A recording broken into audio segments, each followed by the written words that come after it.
మీరు అప్పట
అందరికీ నమస్కారం అండి.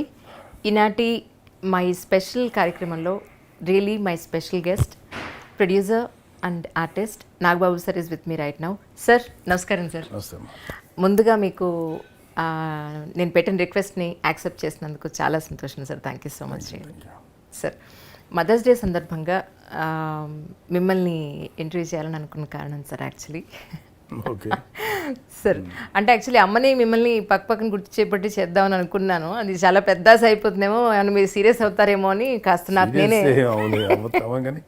అమ్మకి అంత ఓపిక ఉండలేదు. Yes sir, yes sir. So యూజువల్గా అమ్మ కూర్చోదు ఇంటర్వ్యూస్లో సార్, కూర్చున్నా మాట్లాడరాదు అమ్మకి. సార్ సో దట్ అమ్మ ఉన్నా కూడా మీకేమి సార్ ఆవిడ ఫేస్ తప్ప ఆవిడ మాటలు పెద్దగా రావు సార్. సో అందుకని మీరు అడిగితే నేను అందుకని అమ్మ పేరు కూడా నేను తీసుకురావాలి. అవును సార్. అంటే ఆవిడ వచ్చినా మీకు ఏమి పెద్ద అవును సార్ మాట్లాడే మనిషి కాదు కదా అని. అవును సార్, అవును సార్. అంటే జనరల్గా ఇంటర్వ్యూస్లో మన చిన్నప్పటి విషయాలు గుర్తు చేసుకోవడం అనేది చాలా అరుదుగా జరుగుతూ ఉంటుంది సార్. మీ చిన్నప్పటి విషయాలు తెలుసుకుందాం అమ్మతోటి ఉన్న అనుబంధాన్ని అడుగుతున్న కారణం, చిన్నప్పుడు ఇంట్లో మీరు 5 బ్రదర్స్ అండ్ సిస్టర్స్ సార్. అమ్మ లైఫ్ స్టైల్ ఎలా ఉండేది అసలు? అమ్మ ఇంటికి లేచారు, ఏం చేశారు, ఏంటని నన్ను గుర్తుందా మీకు? అంటే నాకైతే బాగానే గుర్తుంది సార్. మాది మిడిల్ క్లాస్కి లోయర్ మిడిల్ క్లాస్కి మధ్యలో ఉండే ఫ్యామిలీ. మరీ మిడిల్ క్లాస్ కూడా కాదు సార్. అంటే ఒక ఇల్లు ఉంటే ఒక హాలు, ఓ పెద్ద హాల్ లాంటిది సార్, వరండా, వంటిల్లు. దేవుడి గది కోసం సపరేట్గా ఒక చెక్కతో మా నాన్న కట్టించేవాడు. అందరం అక్కడ హాల్లో పడుకునేవాడు. సో అలాంటి middle class life style. So యూజువల్గా ఎవరైనా కనీసం ఇంట్లో సహాయకారిగా ఉండటానికి కూడా ఎవరిని పెట్టుకోలేనటువంటి పెద్దగా ఉండేవాళ్ళు కాదు, ఎవరో ఒకళ్ళు వచ్చేవాళ్ళు. సో ఎక్కువ పని అంతా అమ్మే చేసేది. అమ్మ నిద్ర అంటే ఎంత ఎర్లీగా అని కాదు కానీ అమ్మ నాన్నగారి డ్యూటీని బట్టి నాన్నగారు ఒక 8:30 ఆ టైంకి ఆఫీస్కి వెళ్ళిపోయేవాళ్ళు. అమ్మ ఆ టైంకి ఒక 6కి 5కి లేచిపోయేది.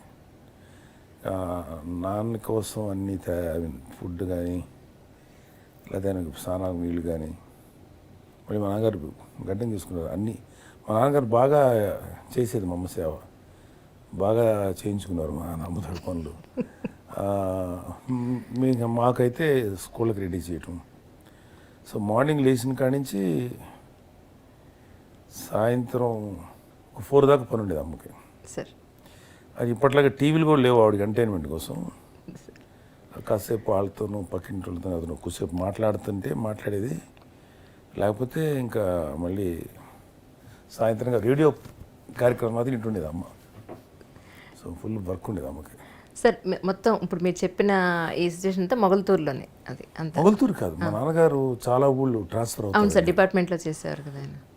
సో నాకు తెలియకముందు నిడదవోళ్ళు, సార్ అంతకుముందు గురజాల, తర్వాత నాకు తెలిసిన తర్వాత పొన్నూరు, బాపట్ల, ఒంగోలు, కనిగిరి, ఇలాగా నెల్లూరు. ఓకే ఓకే నా లా చదివే దాకా, నా డిగ్రీ దాకా. సార్ సో ఇక్కడ దాకా మేము ఉండేవాళ్ళం. అమ్మ ఇంక అప్పటి నుంచి నేను బాగా నాకు ఒక 10 ఇయర్స్ వచ్చేటప్పటికి నాకు 9 ఇయర్స్కి ఎక్కువ అమ్మని అబ్జర్వ్ చేసేటువంటి ఏజో వాట్ ఎవర్ అప్పటికి వచ్చింది. సార్ అప్పటి నుంచి ఇప్పటి వరకు చూసుకుంటే కనుక అప్పట్లో అసలు ఈ మిక్సీలు గ్రైండర్లు అవి లేవు, ఎంటర్టైన్మెంట్ లేదు, రెస్ట్ తీసుకోవడం, నాకు రెస్ట్ కావాలి నాకేంటి అని తల్లులు ఆలోచించే రోజులు అప్పుడు కాదు. ఇప్పుడు ఏంటి అని అంటే అమ్మ ఇంట్లో ఉన్న ఉద్యోగం చేసినా చేయకపోయినా నాకంటూ గుర్తింపు ఉండాలి, నన్ను అసలు ఎవరు గుర్తించట్లేదు అని ఈ రోజున చాలామంది తల్లులు చాలా తాపత్రయపడుతున్నారని అనుకోవచ్చు. మీరు అప్పటమ్మలకి ఇప్పటమ్మలకి డిఫరెన్స్ ఎక్కడ చూస్తున్నాను అంటే ఏం చెప్తారు సార్? అంటే ఇప్పట్లో ఆడపిల్లలు అంటే మదర్స్ అయిన పిల్లలు సార్ ఒక ఇండిపెండెంట్ లైఫ్ స్టైలు గుర్తింపు కోరుకోవడం తప్పను. మా అమ్మ వాళ్ళ కాలంకి వచ్చేటప్పటికి ఏమవుతుందంటే వాళ్ళకి no freedom, no choice. Husband మంచోడైతే వెల్ అండ్ గుడ్, కాకపోయినా అక్కడే ఇక వాళ్ళ బతుకు వెళ్ళాడదీసి ఆఖరికి అక్కడే చచ్చిపోవాల్సిన పరిస్థితి అయితే అప్పట్లో ఉండేది. సో అప్పట్లో ఎంతమంది ఆడవాళ్ళు కాంప్రమైజ్ అయ్యి బతికారో నాకైతే ఐడియా లేదు. చాలామంది అట్లాగే ఉంటారు. ఇప్పట్లో ఆడపిల్లలు తల్లులైనా సరే వాళ్ళకు ఇండిపెండెంట్ రికగ్నిషన్ అంటారా, లేకపోతే వాళ్ళకు కూడా ఒక రెస్ట్ కావాలో, లేకపోతే వాళ్ళకు కూడా ఒక ఆట విడుపు కావాలని కోరుకోవడంలో నాకైతే ఆ తేడాలో పాత రోజుల్లోకి గత్యంతరం లేక ఉండేవాళ్ళు. ఇప్పుడు women they are trying for their own rights. కానీ అప్పటికి ఇప్పటికి ఒకటే తేడా లేనిది ఏంటంటే a mother love towards children is intact, ఎప్పటికీ మారలేదు అది. మేబీ అప్పట్లో భర్తలతో ఎక్కువ ఆర్గ్యూ చేసి ఉండేవాళ్ళు కాకపోవచ్చు. ఇప్పుడు మాత్రం హక్కుల కోసం భర్తలతోటో లేకపోతే ఎవరైతే వాళ్ళతో పోరాడగలిగేటువంటి శక్తి ఆడపిల్లలకు ఉంది. సో ఐ రెస్పెక్ట్, అంటే ఆ ఇండిపెండెన్స్ని, ఆ ఇండిపెండెంట్ యాటిట్యూడ్ నేను చాలా గౌరవిస్తాను ఆడపిల్లలు. సో ఒక రకంగా చెప్పాలంటే పాపం వీళ్ళంటే నాకు ఎక్కువ గౌరవం. పాపం వాళ్ళకి ఆ హక్కు లేదు, they are deprived of that right. మీవి కొన్ని వీడియోస్ చూసాను సార్, పాపకి మ్యారేజ్ అయ్యి వెళ్ళినప్పుడు మీరు ఎంత లోన్లీగా ఫీల్ అయింది అవన్నీ కూడా మీరు మాట్లాడారు చాలా ఓపెన్గా. అంటే ఒక మంచి ఫాదర్కి ఉన్న ఆ ఫీల్ని హార్ట్ టచింగ్గా చాలా బాగా మాట్లాడారు కొన్ని వీడియోస్. మధ్యలో ఫోన్ చేసేది, ఇప్పుడు చాలా బిజీ అయిపోయింది, కొంచెం తగ్గింది. ఎట్లయినా అంటే నేను కూడా డిస్టర్బ్ చేయటం మానేస్తాను. ఇదివరకైతే రోజులో తను ఫోన్ చేసేది, లేకపోతే నేనే ఒక 3-4 సార్లు 2-3 సార్లు ఫోన్ చేసి ఎట్లా పాప ఎక్కడ ఉన్నామని అడిగాను. ఇప్పుడు మేబీ 2 డేస్కి ఒకసారి ఫోన్ చేస్తా. తను నాట్ ఓన్లీ కాపురంలో ఉన్న బిజీతో పాటు తను వెబ్ సిరీస్ చేస్తాను. 2-3 వెబ్ సిరీస్ లైన్లో ఉన్నాయి. ఆ పనులు ఎప్పుడు బిజీగా ఉంటుంది. ఇది కాకుండా మరి వాళ్ళకి ఈ ఫ్రెండ్స్ బర్త్డేలను లేకపోతే ఏదన్నా పెళ్ళిళ్ళను చాలా ఇంట్రెస్ట్గా వెళ్తారు. మా వరుణు, నిహారిక, మా పద్మ ఈ పెళ్ళిళ్ళకి వీటికి వెళ్ళటానికి చాలా ఉత్సాహం చూపుతారు. ఆ చిన్న ఫార్మాలిటీస్ బాగా పాటిస్తారు. సో అవన్నీ నాకైతే ఉండవు వాళ్ళకి. అది అందుకనే షీఈస్ బిజీ నో. సార్ అంటే చిన్నప్పుడు మీ ఎడ్యుకేషన్ పాయింట్ ఆఫ్ వ్యూలో కానీ, మీ brothers and sisters education point of వ్యూలో కానీ అమ్మ ఎప్పుడైనా ఇది కాదురా ఇది చేస్తే బాగుంటుంది, లేదా మీకు మంచి చెడు చెప్పిన సందర్భం అని అంటే ఏం చెప్తారు సార్? అమ్మ 4వ తరగతి 5వ తరగతి చదువుతుంది సార్. పెద్దగా చదువు. అమ్మకి 14 ఏళ్ళకు పెళ్ళి అయిపోయింది. సో అమ్మ పెద్దగా చదువుకున్న వ్యక్తి కాదు, కానీ పిల్లలు చదవాలి అనేటువంటి ఒక కోరిక ఆవిడ చాలా బలంగా ఉంది. ఆ బలంగా ఉండటం వల్లే అన్నయ్య 5వ తరగతి మా దగ్గర అమ్మ దగ్గర ఇప్పుడు చదువుకున్నాడు. ఆ తర్వాత ఫర్దర్ చదువులు ఇక్కడ తను ఈ బిజీగా ఉండి పిల్లవాడి మీద ఫోకస్ పెట్టలేనని చెప్పి మా అమ్మమ్మ గారికి పంపించింది మా అన్నయ్యని. అప్పుడు అన్నయ్య కొంచెం నా మీద ఒక 4-5 ఏళ్ళు పెద్దవాడు. సో అన్నయ్యకి చదువు చాలా ఇంపార్టెంట్, నా దగ్గర ఉంటే నా పనుల్లో పడిపోయి తన చదువు నిర్లక్ష్యం చేస్తారని చెప్పి మొగల్తూరు పంపించింది. సార్ సో అన్నయ్య 6వ తరగతి నుంచి ఇంచుమించు 3 సంవత్సరాలు అక్కడ చదివాడు. ఆ తర్వాత ఓన్లీ 1 ఇయర్ అమ్మ దగ్గర చదివాడు. మళ్ళీ 10th కాడికి వెళ్ళిపోయాడు. తర్వాత మళ్ళీ ఇంకా ఏదో ఇట్లా ఆసిలేట్ అవుతుండేవాడు. ఇంటర్మీడియట్ ఏమో మళ్ళీ అమ్మ దగ్గర చదువుకున్నాడు, ఒంగోలు శర్మ కాలేజ్. ఇంకా అక్కడి నుంచి ఇంకా అన్నయ్య ఇంటర్మీడియట్ తర్వాత ఇంకా అన్నయ్య నర్సాపురంలో డిగ్రీ అయిపోవటం, ఇంకా ఫిల్మ్ ఇన్స్టిట్యూట్, అట్లా అన్నయ్య కొంచెం దూరంగానే ఉండి చదువుకున్నాడు. నేనైతే ఇంచుమించు అమ్మ దగ్గర ఉన్నాను. నేను కానీ మిగతా కళ్యాణ్ బాబు, మా చెల్లిద్దరూ అమ్మ దగ్గర చదువు, అంటే అమ్మ ఎక్కడ ఉంటే అక్కడే ఉండేవాళ్ళు, ఇక్కడే అమ్మ దగ్గరే. సార్ అంటే మీరు కానీ అన్నయ్య గారు కానీ కళ్యాణ్ బాబు గారు కానీ ఫిల్మ్ ఇండస్ట్రీ వైపు వస్తానన్నప్పుడు అమ్మ వైపు నుంచి ఒపీనియన్ ఎలా ఉండేది సార్ అప్పట్లో ఇనీషియల్ స్టేజెస్లో? అంటే మా నాన్నకి యాక్టింగ్ చేయాలన్న కోరిక సార్ చాలా ఉండేది. 1-2 సినిమాలు యాక్ట్ చేశారు. కొన్ని మంచి ఆఫర్స్ కూడా ఆ రోజుల్లో వదులుకోరు, ఆయనకి ఫ్యామిలీ బర్డెన్ వదులుకోవాల్సి వచ్చింది. సో మా నాన్న కోరిక తెలుసు. అలాగే నాన్న అన్నయ్యకి ఫస్ట్ సపోర్ట్ నానే. సో నాన్న ఏదంటే అమ్మ కాదనేది కాదు. సో అమ్మకు ఏంటంటే సినిమా అంటే ఇష్టం. అమ్మకి చిన్నప్పటి నుంచి చాలాసార్లు చెప్పుకుంటాడు కదా అన్నయ్య, అన్నయ్య కడుపులో ఉన్నప్పుడు అమ్మ సినిమాకి వెళ్ళి గుర్రం బండి మీద పడిపోయిందని, నాగేశ్వర గారి సినిమాకి వెళ్ళి. సో అట్లా అమ్మకు కూడా ఇంట్రెస్ట్ ఉండేది. కానీ నాన్నగారు అంటే కొంచెం జాగ్రత్తలు చేసి పంపించారు, చెప్పి సంవత్సరం చదువు అయిపోయిందో 1 సంవత్సరం ప్రయత్నించు, రాకపోతే ఇంకొక 6 నెలలు తర్వాత వచ్చేసానన్న, ఉద్యోగాలకి వెళ్దు కానీ లైఫ్ని అక్కడే సంవత్సరాల తరపుడు గడిపేసి కెరీర్ లేకుండా అయిపోకుండా చూసుకో, అదృష్టాన్ని మరీ ఎక్కువ పరీక్షించకు, ప్రాక్టికల్గా ఉండని చెప్పారు. బట్ అదృష్టమో లేకపోతే ఆయన పడిన కష్టమో వాట్ ఎవర్, ఇన్స్టిట్యూట్ 1 ఇయర్ అవ్వకముందే అన్నయ్యకి బాగా ఆఫర్స్ వచ్చినాయి. ఇంకా అట్లా కంటిన్యూ అయ్యారు 20 దాకా. సో అమ్మకి ఇష్టమే అన్నయ్య సినిమా ఇండస్ట్రీకి వెళ్ళడం. ఇంట్లో ముగ్గురు వాళ్ళ ఆవిడ కడుపున పుట్టిన పిల్లలు 3 హీరోలు, మనవలు హీరో. నేను హీరో కాదు, ఊరుకోండి సార్. లేదు నన్ను సార్ మీరు రాక్షస సినిమా నేను చూస్తున్నాను సార్ మిమ్మల్ని. హీరో ఏదో అప్పుడప్పుడు యాక్సిడెంటల్గా 1-2 సినిమాలు తప్ప, క్యారెక్టర్ యాక్టర్ అంటే కొంచెం ఓకే. హీరో అంత పెద్ద మాట నేను తీసుకోలేదు సార్, మీరు మాకు హీరో సరే. కానీ నేను ఎవరికి అంతే సినిమాల్లో ఏదో క్యారెక్టర్లే చేశాను. సార్ ఎలా ఫీల్ అవుతుంటారు సార్ అమ్మ ఇంతమంది? అమ్మకి ఇవన్నీ ఓకే, షీఈ్ వెరీ హ్యాపీ, చాలా బాగా చూస్తుంది అమ్మ సినిమాలు ఇప్పుడు కూడా. కళ్యాణ్ బాబు సినిమాలు, అన్నయ్య సినిమాలు, ఇది కాకుండా మనవాళ్ళు ఉన్నారు, చరణ్, వరుణ్, తేజ్ బాబు, వీళ్ళందరి సినిమాలు చూస్తుంది అమ్మ. She's very very happy. కాకపోతే ఏంటంటే ఆవిడకున్న ఇది ఏంటంటే ఫోన్ చేయాలి మేము. నేనైతే అమ్మకి రెగ్యులర్గా ఫోన్ చేసి అమ్మని కలుస్తుంటాను. ఫోన్ చేసి అంటే ఆవిడకి ఏంటంటే ఎక్కువ ప్రెజర్ పెట్టదు, కానీ ఎరా రాలేదే అని అడుగుతుంది. అమ్మ వచ్చేస్తానమ్మా, ఒక హాఫ్ డేనమ్మా, 1 డేలో వస్తా, రేపు వస్తా, అలా అమ్మ ఎప్పుడైనా సరే. కుదరదని మాత్రం అన్న నేనైతే, అంటే అన్నయ్య దగ్గర ఉంటుంది అమ్మ. ఇప్పుడు కొంచెం ఏజ్ వచ్చిన తర్వాత అన్నయ్య దగ్గర పెట్టుకున్నాడు. ఎందుకంటే కొంచెం అక్కడైతే అన్ని రకాల ఫెసిలిటీస్ బాగుంటాయి అమ్మకి, సరే అక్కడ పెట్టుకున్నాడు. సో ఎప్పుడు వెళ్ళినా అమ్మ ఎక్కడున్నావు రా అంటే, అమ్మ వస్తానమ్మా అని చెప్పి వెళ్ళి అమ్మ దగ్గరికి వెళ్ళి 1 గంట సేపు కూర్చొని వస్తాం. కళ్యాణ్ బాబు ఏమో వెళ్తాడు, వెళ్ళాడంటే ఒక హాఫ్ డే ఉండిపోతాడు, 1 డే ఉండిపోతాడు. లేదంటే ఎప్పుడో గానం కనపడ్డాం, అదంతా ఒకటి. నేనేమో ఎవ్రీ 15 రోజులకు, వారానికి ఒకసారి వెళ్ళి కూర్చున్నది తను 1 డేలో, నెలలో 1 రోజు వెళ్ళి మొత్తం ఆవిడకున్న వెలితిని శుభ్రంగా తీర్చి అమ్మతో కబుర్లు చెప్పి, మా అమ్మ ఏదైనా వండి పెడితే తిని అప్పుడు వస్తాడనమాట. సో మేము ముగ్గురం అంటే అన్నయ్య దగ్గర ఉంది కాబట్టి అన్నయ్యని ఎలా మిస్ కాదు. చెల్లెలిద్దరు అమ్మ దగ్గర ఎక్కువ ఫ్రీ, ఆడపిల్లలు కదా కొంచెం ఎక్కువ కలుస్తుంటారు. నేను కూడా బాగా కన్సిడర్ బాగానే వెళ్తుంటాను అమ్మ దగ్గరికి.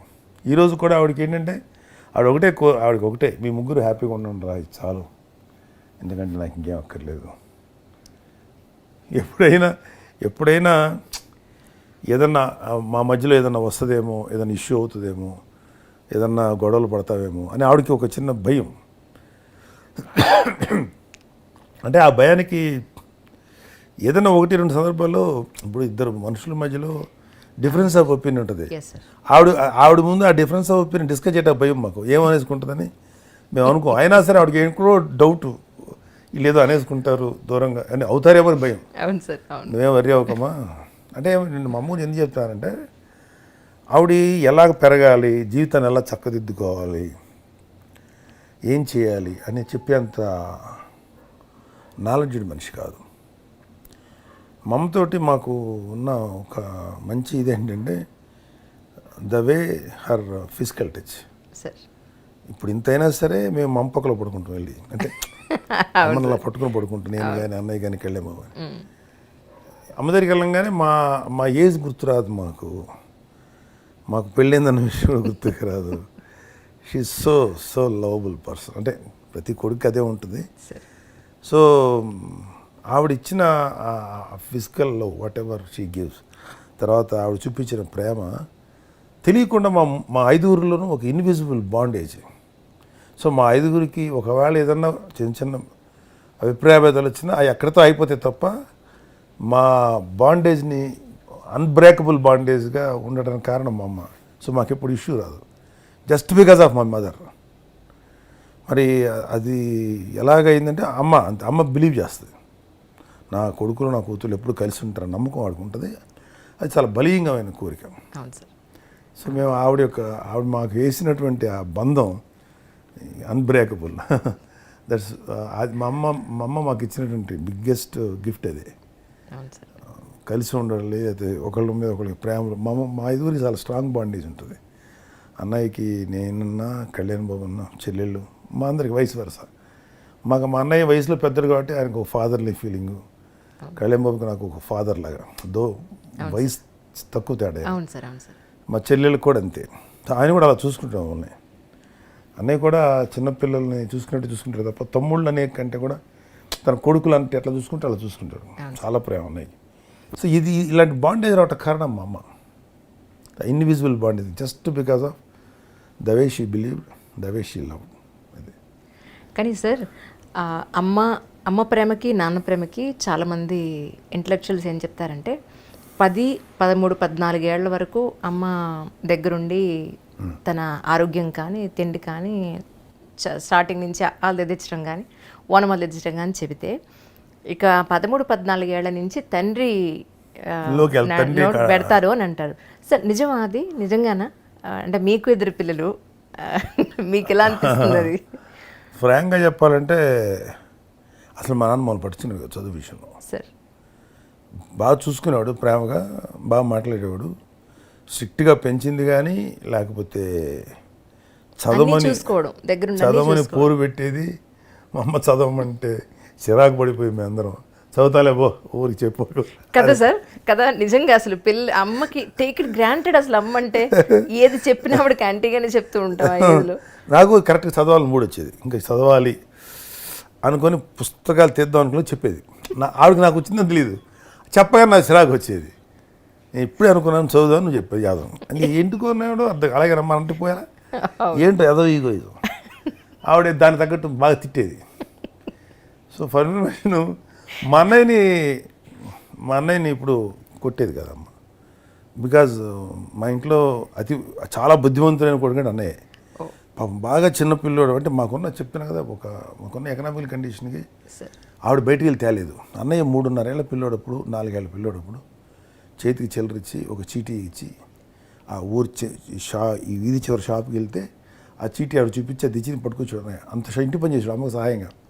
సో ఒక రకంగా చెప్పాలంటే ఇంటికి పెద్ద కొడుకు అంటే తండ్రి తర్వాత కొడుకు అంటే అసలు మా అమ్మకి చాలా చాలా ఇదనమాట, సపోర్టివ్గా ఉండడు అన్నయ్య. సో తను చాలా బాగా చూసుకునేది. బాగా మొండితనంగా పెంకిగా ఉండింది నేనే మా అమ్మ విషయంలో. సో అన్నయ్య ఎప్పుడు అమ్మ చేతిలో దెబ్బలు తినేవాడు కాదు, నన్ను మాత్రం బాగా కొట్టేది. అప్పుడప్పుడు అన్నయ్య గారికి నాన్నతోటి ఎప్పుడు ఆయన కోపం వచ్చినప్పుడు ఆయన కొంచెం ఆవేశం ఎక్కువ నాన్నగారికి. అటెన్షన్ పే చేయనందుకు పాపం ఆయన మంచివాడే, కానీ నాన్నగారు చాలా మంచి వ్యక్తి, కానీ బాగా ఆవేశం ఎక్కువ. పాపం ఎక్కువ అన్నయ్య సఫర్ అవుతుండేవాడు. కానీ ఇక్కడ నేనైతే అమ్మ నన్ను ఫుట్బాల్ కొడితే మామూలు కొట్టేది కాదు మా అమ్మ. బట్ కొట్టేసి అన్నిటికన్నా బాగుండేది ఎప్పుడు కొట్టిన తర్వాత బాధపడేది, మళ్ళీ దగ్గర తీసుకొని చాలా ఫీల్ అయ్యేది. అది చాలా బాగుండేది మాకు.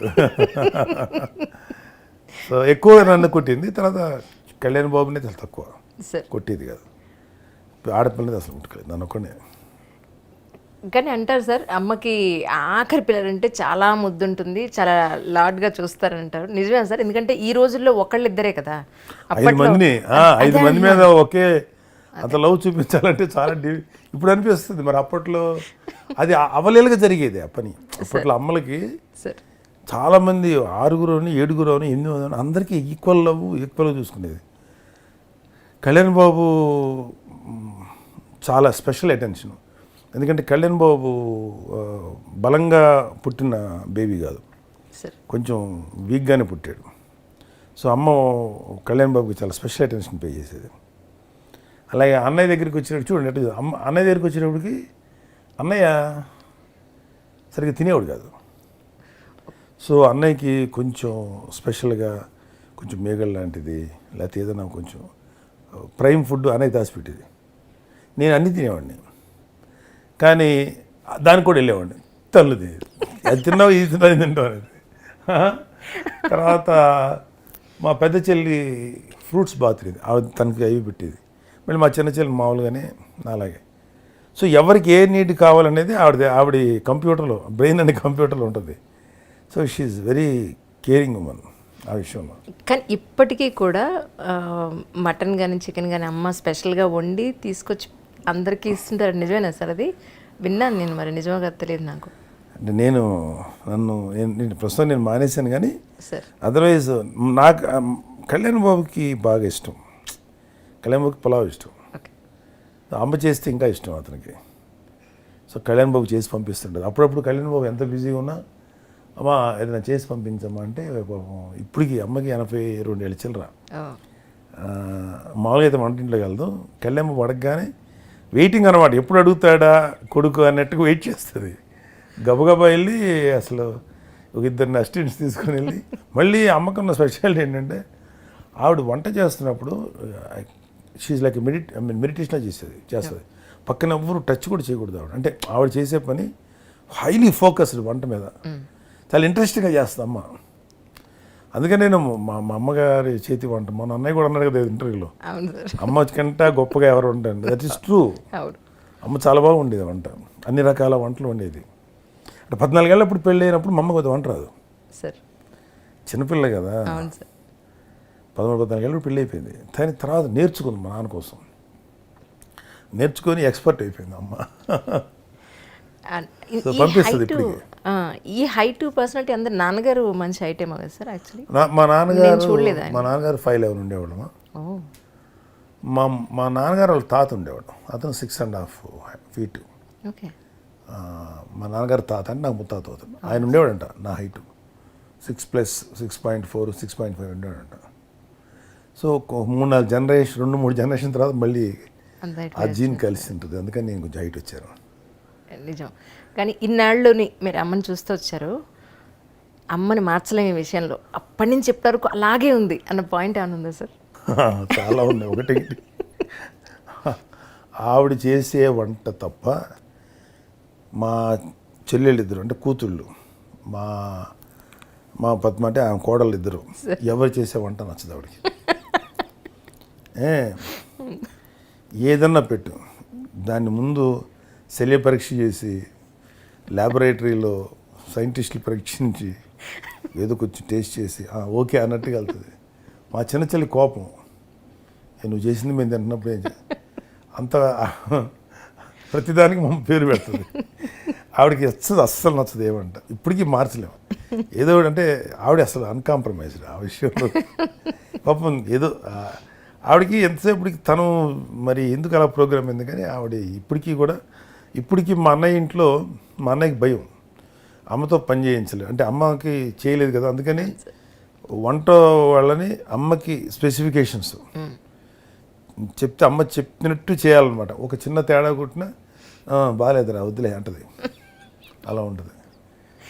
So she's very particular about perfection, very choice.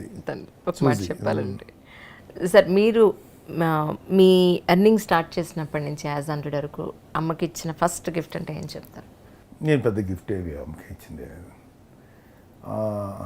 కాకపోతే గిఫ్ట్గా కాదు కానీ అదే స్పెసిఫిక్గా నాకేం గుర్తులేదు అమ్మ ఇది తీసుకో అని. ఎందుకంటే అమ్మకి ఆవిడ ఎవరి దగ్గర తీసుకోదు అసలు యాక్చువల్గా. ఓ కారణం ఏంటంటే మా నాన్నగారు దగ్గర నుంచి వచ్చే ఏదైనా సరే చాలా డిమాండింగ్ తీసుకుంటుంది. మేము కొడుకుల దగ్గర ఎవరి దగ్గర తీసుకోదు ఆవిడ. ఒకవేళ ఇచ్చినా కూడా ఎందుకు రానా అని మ్యాక్సిమం రిజెక్ట్ చేస్తే ట్రై చేస్తే ఈ రోజుకి కూడా. ఓకే. ఇప్పటికీ అన్నయ్య కళ్యాణ్బాబు మెయిన్గా అసలు వాళ్ళిద్దరే అమ్మని చూసుకుంటారు. అమ్మకి ఎంత అవసరం ఏంటనేది ఇప్పటికీ అన్నయ్య కళ్యాణ్బాబే ఇస్తుంటారు. పైగా ఇవన్నీ కాకుండా నాన్నగారి పెన్షన్ ఒకటి వస్తుంది ఆవిడకి, ఆ డబ్బు. అండ్ ఆవిడకి ఇప్పుడు వరకు నాన్న ఉన్నప్పుడు వాళ్ళకి సపరేట్ హౌస్కి వచ్చేసి వాళ్ళు ఇండిపెండెంట్ లైఫ్ స్టైల్ ఏర్పాటు చేసి మేము దగ్గర ఉండేవాళ్ళం. సో ఇప్పుడు రీసెంట్ టైమ్స్లో అమ్మ మా దగ్గర ఉంటుంది. సో దట్ అసలు ఏం ఖర్చు లేదు ఆవిడకి, అన్నీ అన్నయ్య చూస్తాడు. ఆవిడ మెడికల్ కేర్ కానీ నర్సింగ్ కేర్ కానీ అన్నీ.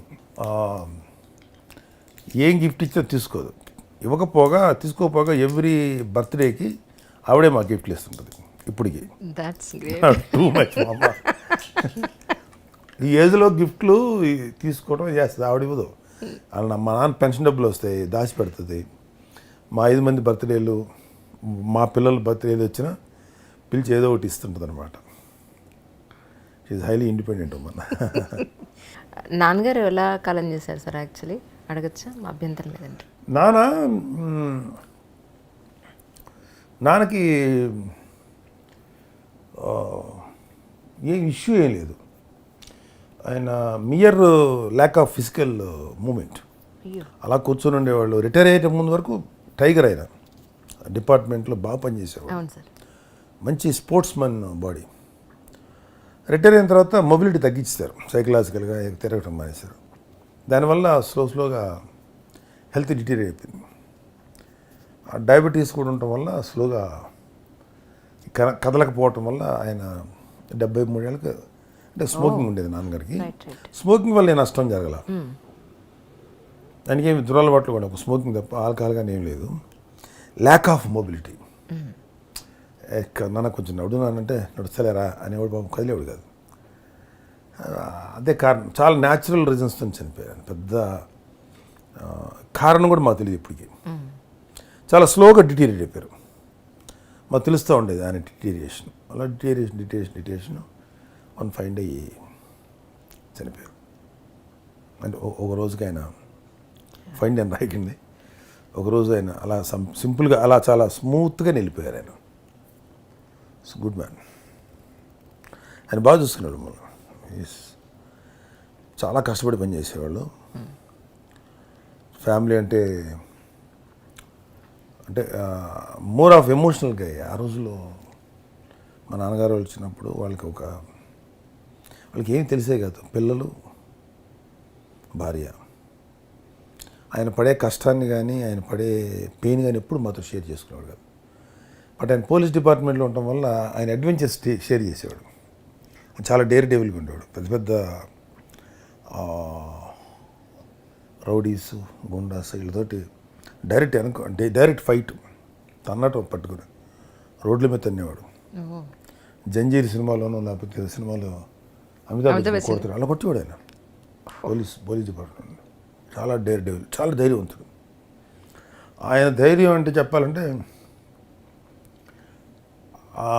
ఈ ముందు నెక్స్ట్ ఏమవుతుంది ఈ నెక్స్ట్ స్టెప్కి వస్తే ఏమైనా రిస్క్ అవుతుందని తెలియదు ఆయనకి. అన్నయ్యకి ఒక 40-50% ఆయన ధైర్యం వచ్చింది. కళ్యాణ్ బాబుకి 100% ఆయన ధైర్యం వచ్చింది. నాకైతే అంతరాల. నేను చాలా బ్యాలెన్స్డ్గా ఒక రకంగా భయస్తుండేది. నేను కంట్రోల్ మీరు ఓపెన్ హార్ట్గా మాట్లాడుతుంటే మాట్లాడగలుగుతాను కానీ బట్ ఆయనకున్న ధైర్యం నాకు లేదు. సో అలాగా మా నాన్నగారు ఇది నైస్. మా అమ్మకి అందుకనే ఆయన ఎంత టఫ్గా ఉన్నా, ఎంత కోపంగా ఉన్నా, in a given day he is very affectionate towards my mother. అలా ఉండేది. అమ్మ నుంచి మీకు వచ్చిన లక్షణం అంటే ఏం చెప్తారు సార్? జనరల్గా అమ్మ పోలిక అబ్బాయిలకి వస్తూ ఉంటుంది, ఎక్కడో ఒక్కడ ఏదో రకంగా అంటారు కదా. అమ్మ దగ్గర నుంచి మా అందరికి వచ్చింది అందరిని దగ్గర తీసుకోగలుగుతాం. రైట్. ఆ ప్రేమ పిల్లల్ని మేము మా పిల్లల్ని చూసేది మా అమ్మ దగ్గర నుంచి వచ్చింది. యూజువల్గా పేరెంట్స్లో తండ్రి కొంచెం దూరంగా పెడతాడు పిల్లలు, తల్లి దగ్గర తీసుకుంటుంది. మాది రివర్స్. మా మిస్సెస్ అంటే బాగా దగ్గరికి పెట్టుకుని తీసుకునేది మా అమ్మలాగా పిల్లల్ని ఇప్పుడు కూడా నియర్గా ఇప్పుడు కూడా నా ఒళ్ళో కూర్చుంటుంది మాట్లాడుకోరు అంటే అది మా అమ్మ దగ్గర నుంచి నేర్చుకున్నది. నేర్చుకోవటం కదా, అది అలవాటు అయిపోయింది అట్లా. So showing affection or feeling affection, so అదొకటి. అదే మెయిన్ లవ్. మా అమ్మ దగ్గర నుంచి మా అందరం నేర్చుకుంది, మేము నేర్చుకుంది లవ్. మీరు పాప చేసిన యాడ్ భలే ఉంది సార్. తను ఏదో వంట చేస్తుంది కిచెన్లో, అమ్మ తిన్నావా ఇంకేమన్నా ఉందా అని చెప్పని మీరు అంటారు. It was so natural. అసలు ఇంట్లో ఒక తండ్రి కూతురు సరదాగా చేస్తే ఎలా ఉందో చాలా బాగుంది సార్. అది నిజంగా కంట్రీ రిలేట్ ఒక యాడ్. అవును అవును, దట్స్ రియలీ నైస్ యాక్చువల్లీ. అదొకటి రీసెంట్గా అన్నయ్య గారిది ఇది కదా మన ఖుష్బూ రియల్ ఎస్టేట్ ఎంత బాగుందో, చాలా బాగుంది. అసలు ప్రతి ఫ్యామిలీకి మనసుకి కనెక్ట్ అవుతుంది నిజంగా. అసలు చాలా బాగా అనిపించింది అది. That's really nice sir. అమ్మ చేతి నుంచి మీకు బాగా నచ్చే డిష్ అంటే ఏం చెప్తారు? అన్నీ బాగా చేస్తుంది. నాన్ వెజిటేరియన్ అమ్మకి ఏమంటే నాన్నగారు బాగా కార్నివోర్ డైట్, నాన్న ఎక్కువ అనిపి తినేవాళ్ళు. సో అమ్మ ఎంటైర్ ఎక్స్పర్టీస్ అంతా ఈ నాన్ వెజిటేరియన్ ఉంటాం. సో అన్నీ ఈ మా అమ్మ ఏది వండినా బ్రహ్మాండంగా తింటాం, ఇష్టం మాకు. She's very good in making fish, biryanis, mutton ఇవి బాగా చేసేదమ్మా. మీరు ఈ మధ్య వీగన్ అయిపోయారు ఎందుకు? నేను కావాలి మానేశాను. అవునండి. జస్ట్ నిజానికి కూడా నేను లాస్ట్ టైం కలిసినప్పుడు కన్నా ఇప్పుడు ఇంకా గ్లామర్గా ఉన్నాను సార్. అది నాన్ వెజ్ మానేద్దామని మానేశాను. I don't like to have that. ఇప్పుడు మీ రొటీన్ ఎలా ఉంది sir? Life everyday morning to evening routine ఎలా ఉంటుందంటే ఏం చెప్తారు? అంటే మొన్నటిదాకానేమో నాకు అంటే 2016లో నిన్న సీరియల్ చేశాను, చాలా హెవీ వర్క్ చేశాను. సీతామహాలక్ష్మి సీరియల్ చేశాను. అవును సార్. అది అయిపోయిన తర్వాత 17, 18, 19, 20, 21 ఈ 5 ఏళ్ల పాటు నేను అడపాదడప సినిమాలు చేసుకోవటం, కొంతకాలం జబర్దస్త్, అది మానేసిన తర్వాత అదిరిందని ఒక షో, లేకపోతే ఇప్పుడు కామెడీ శాస్త్రం షో చేస్తాం. వన్స్ ఇన్ ఎవర్ యాక్టింగ్లో ఏదన్నా చిన్న చిన్న క్యారెక్టర్లు వస్తే చేయటం, అంతకు మించి పెద్ద నిజంగా చేసిందే లేదు. ఏదైనా ఉంటే పాప పెళ్లి చేశాను సార్. నా వర్క్ ఏదైనా ఉంటే. మీరు నన్ను పెళ్ళికి పిలుస్తానన్నారు, మీరు నన్ను పెళ్ళికి పిలవలేదు. కరోనా, అందుకని ఎవరిని పిలవలేదు. పాపం వచ్చి తీసుకొచ్చి ఎందుకు అందరు రిసీవ్ చేయటం అని చెప్పి. సో నాకు ఇప్పుడు నౌ ఐఎమ్ బిజీ సార్. అంటే నేను ఫుల్లీ ఫోకస్ ఇంటూ పాలిటిక్స్. మా పవన్ కళ్యాణ్ గారి జనసేన పార్టీలో I'm taking active part. So ఇప్పుడు దాంట్లో బిజీగా ఉన్నాను, ఎక్కువ బిజీగా ఉన్నాను. అంటే ఇంకా రెస్ట్ ఆఫ్ ద లైఫ్ పార్టీకి డెడికేట్ అయిపోయి పనిచేద్దామని డిసైడ్ అయ్యాను.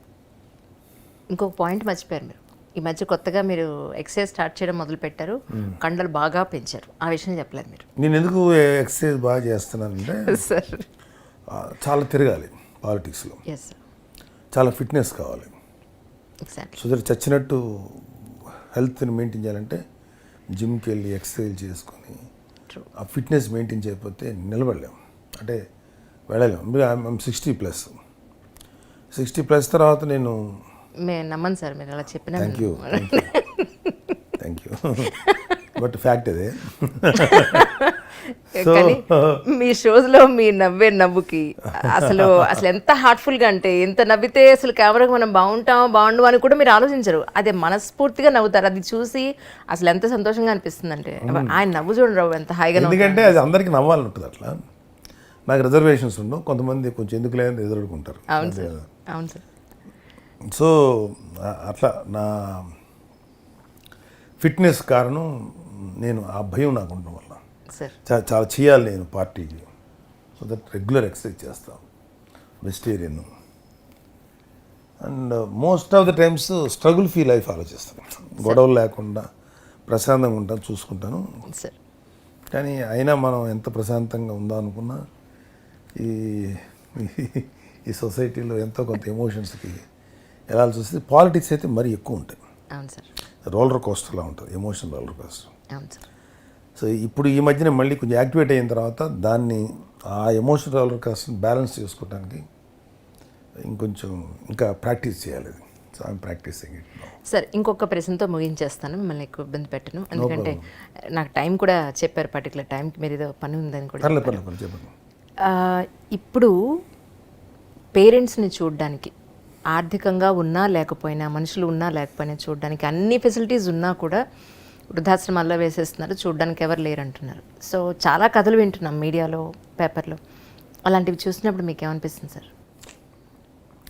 అంటే ఒక మదరు ఫాదరు అనేది మనుషులకే కాదు, యానిమల్స్కి కూడా ఒక ఎమోషనల్ బాండేజ్ ఉంటుంది కదా. కాకపోతే యానిమల్స్లో ఉన్న లక్షణం ఏంటంటే తల్లి నుంచి విడిపోయి ఇండిపెండెంట్ అయిన తర్వాత తల్లి గురించి తండ్రి గురించి పెద్దగా, ఆర్ఎల్స్ వాటి పిల్లల గురించి అవి పెద్దగా పట్టించుకో. ఒక రకంగా అవి చాలా బాగుంటాయి. కానీ మనం మన కల్చర్, నాగరికత పెరిగిన తర్వాత, మనం ఇన్ని చూసిన తర్వాత, ఒక పిల్లల్ని ఇలాగా చిన్నప్పటి నుంచి పెంచి పెద్ద చేసిన తల్లిదండ్రుల్ని ఇది ఏదో ఒక దౌర్భాగ్యకరమైన పరిస్థితుల్లో ఆ ఓల్డ్ ఏజ్ హోమ్లో పెట్టడం అంటే నిజంగా బాధగా ఉంటుంది. కాకపోతే ఎవరు లేరు, అనాథలు అయిపోయారు పెద్దవాళ్ళు, వాళ్ళు ఉన్నారంటే ఏదో ఎవరన్నా కొంచెం వాళ్ళ మీద దయ చూపించి ఓల్డ్ ఏజ్ హోమ్లో పెట్టడం, అంటే వాళ్ళు బెగ్గింగ్ స్టేజ్కి తీసుకెళ్లకుండా ఎవరన్నా కొన్ని ధార్మిక సంస్థలు పెడతాయి. అది కాకుండా తల్లిదండ్రులు పిల్లలు బాగుండి కూడా ఏదో విదేశాల్లో ఉండి అమ్మ నాన్న చూసుకోలేకపోతున్నామని అసలు అవసరం లేదు. ఓల్డ్ ఏజ్ హోమ్లో పెట్టాల్సిన అవసరం లేదు. యాజ్ లాంగ్ యాజ్ మీకు ఒక ఇల్లు ఉంటే, అమ్మని నాన్న చూసుకోకపోతే ఆడ దౌర్భాగ్యుడు, అమ్మని నాన్న చూసుకోకపోతే వాళ్ళ అంత బ్యాడ్ డాటర్ ఎవరు ఉండరు. ఎందుకంటే మనం ఈ భూమి మీద మన ఉనికి కారణం అమ్మ నాన్న. తన సర్వ శక్తులు ఒడ్డి బిడ్డకు పాలిచ్చి పెంచి పెద్ద చేస్తుంది. వీడి రక్షణ కోసం, వీడి యొక్క బాగో కోసం తండ్రి కష్టపడి పనిచేస్తాడు. ఏదో ఆవేశపడ్డాం, పుట్టాడు, పని అయిపోతుంది, మేము హ్యాపీ ఎంజాయ్ చేసాం కదా, ఇంక పుట్టిన ఈడెందుకు చెప్పి పెంటకొప్పలో పోయలేదు కదా. సో దాని కదా మనం గౌరవం ఇవ్వాలి. అమ్మ ఆల్వేస్ అమ్మ. తినమంటుంది అమ్మ, తినలేకపోతే తినకు తినురా అంటుంది. అలాగమ్మా నేను తినలేకపోతే మళ్ళీ తింటానమ్మా అని చెప్పచ్చు. Have to see the love. ఇప్పటికీ ఆవిడ నిన్ను ప్రేమిస్తుంది. సో నేను ఎన్ని చెప్పినా చాలా చిన్న నిర్వచనాలు చెప్పగలను. అలా అమ్మ ప్రేమకు లేకపోతే అమ్మ లవ్కు నిర్వచనం చెప్పగలిగే దమ్ము ఎవరికుంది? దేవుడు మనిషి రూపంలో పుట్టినా కూడా ఆడు కూడా చెప్పలేడు తల్లి ప్రేమ యొక్క విలువ. ఈజ్ బియాండ్ గాడ్స్ ఇమాజినేషన్ తల్లి ప్రేమ అనేది. అవును సార్. మా ఫ్రెండ్ ఒక అమ్మాయి అంటుంది సార్, ఆ అమ్మ ఇప్పుడు పొద్దున్న ఒకసారి సాయంత్రం ఒకసారి ఫోన్ చేస్తుంది, అమ్మ ఇంటికి వచ్చావా, తిన్నావా, ఎలా ఉన్నావు, ఏం చేస్తున్నావు, ఈ 4 అడుగుతుంది. ఎప్పుడు ఫోన్ చేసినా ఆడు ఫోన్ మాట్లాడకపోతే ఏం లే అంది. చాలా తప్పది. That is how they communicate కదా సార్. ఎలా ఉన్నా అది మన తల్లిదండ్రులకి, అంజలి గారు, మన తల్లిదండ్రులకి మనం ఇవ్వగలిగిన మ్యాక్సిమం ఏంటి తెలుసా? మనం డబ్బు ఇవ్వక్కర్లా, అంటే అవసరం వస్తే ఇవ్వాలి. ఉన్న వాళ్ళకి మీరు డబ్బులు, తల్లిదండ్రులు మాదిరిగా వాళ్ళ కాళ్ళ మీద వాళ్ళు బతకగలిగి ఉన్నా కూడా what they expect from us is our company. At least మా దగ్గర నుంచి ఒక ఫోన్ కాల్, వీలైతే ఒక 5 minutes మన దగ్గర కూర్చుంటే చాలు. అదే వాళ్ళకి మన మ్యాక్సిమం గిఫ్ట్, గొప్ప గిఫ్ట్ తల్లిదండ్రులకి ఇవ్వగలిగేది అదే. అది కూడా నువ్వు ఇవ్వలేకపోతే మనం ఎవరిని వెళితే మనంత వేస్ట్ హ్యూమన్ బీయింగ్స్ ఎవరు ఉండరు. సో మీ ఫ్రెండ్ ఎవరు అన్నారు కదా, అమ్మ బాగున్నావా, ఏమవుద్ది ఆన్సర్ చెప్తే. ఇంతకన్నా పనికి మాలిన పనులు బోళ్ళని చేస్తుంటాం కదా డైరెక్ట్. సోదిగా ఫ్రెండ్స్ ఉంటారు, ఇంకా ఏంటి విషయాలు, అది కాదు ఏదో బిచ్చింగ్ చేసే బదులు అమ్మ అదే మాట్లాడుతుంది, 4 మాటలు మాట్లాడు, నష్టం ఏంటి? అదే ఒక అక్కడ చదివాను, వాళ్ళ ఫాదర్ అంటే ఫ్రస్ట్రేషన్. ఆవిడ డైనింగ్ టేబుల్ మీద కూర్చోగానే ఇవాళ వాతావరణం ఎట్లా ఉందిరా, ఈ వాతావరణం ఎండ ఎక్కువ ఉంది, ఎండ తక్కువ ఉంది, వర్షం వస్తుంది, ఇది మాట్లాడేవాడు. కొడుకు బోర్ కొట్టేది, ఏంటి ఎప్పుడు ఇదే తప్ప ఇదేం మాట్లాడాను. సో ఒక పర్సనల్ డెవలప్మెంట్ సెమినార్కి అటెండ్ అయితే ఈ మాట చెప్పాడు, అరే కమ్యూనికేషన్ అంటే మా నాన్న ఈజ్ వెరీ బ్యాడ్ కమ్యూనికేటర్ అని చెప్తున్నాడు. కమ్యూనికేషన్ అంటే వన్ సైడే కాదురా, రెండు వైపులు ఆలోచించేదే కమ్యూనికేషను. మీ నాన్నకి వేరే మాట్లాడడం తెలియదు, but this is how we communicate in the name of weather. కాబట్టి అర్థం చేసుకో అనగానే అప్పటి నుంచి వాడి పర్సెప్షన్ మారింది. అది అలాగా మనకి తల్లి ఓకే నిజంగానే ఒక్కోసారి అమ్మలో రిపీటెడ్గా చేస్తుంటారు, తీసుకో ఎన్నిసార్లు చూస్తారు కదా, ఏదో ఒక దాంట్లో 100 సార్లు అడుగుతాడు అమ్మని, అమ్మ ఇసుకు లేకుండా సమాజం చెప్తుంది నాన్నగానే. మనం 2 సార్లు 3 సార్లు మా పెద్ద వయసులో అడిగితే ఇసుకుంటాం. సో ఎప్పటికి కూడా అమ్మని నాన్నని, ఎస్పెషల్లీ అమ్మని, సో మదర్స్ డే కాబట్టి సార్ అమ్మకి విలువ ఇవ్వనటువంటి ఎవడో కానీ సరే నా దృష్టిలో పరమ నీచపు వెధవ, నీచపు మనిషి ఆడ మనిషి అయితే వాళ్ళు ఇవ్వగలను. నాకు నా ఫ్రెండ్స్లో ఎవరైనా వాళ్ళ అమ్మకి విలువ అయితే మాట్లాడబుద్ది కాదు ఇప్పటికీ కూడా. నా ఫ్రెండ్స్లో అమ్మని పట్టించుకున్నా, ఈ మన నా కంపెనీ ఉండదగ్గ వ్యక్తే కదా ఆయన డిస్కార్డ్ చేసేస్తాను నేను. నాకు అంత చిరాకు తల్లికి తల్లిదండ్రులు విలువ ఉన్నాడంటే. That's really great sir. Such a nice conversation sir. ఎందుకంటే ఇలాంటి కాన్వర్జేషన్స్ ఎప్పుడో కానీ చేసే అవకాశం దొరకదు. మీకు మదర్స్ డే సందర్భంగా thank you sir, thank you so much. Thank you. Thank you sir. Hi, this is Isha Chavla. This is Manara Chopra. Hi, this is Kartikeya. నేను డైరెక్టర్ తేజ అని. Press the bell icon for more updates. For more such videos, please subscribe to iDream. For more videos, please subscribe to iDreams. For more videos, please subscribe to iDream. And you're watching iDream Media. Please like, share, and subscribe to the channel. And don't forget to subscribe to iDream. Please subscribe I dream media. Do subscribe to iDream. Subscribe to iDream Media. Do subscribe to iDream Media. Don't forget to subscribe. Click on the button below. Don't forget to subscribe to iDream.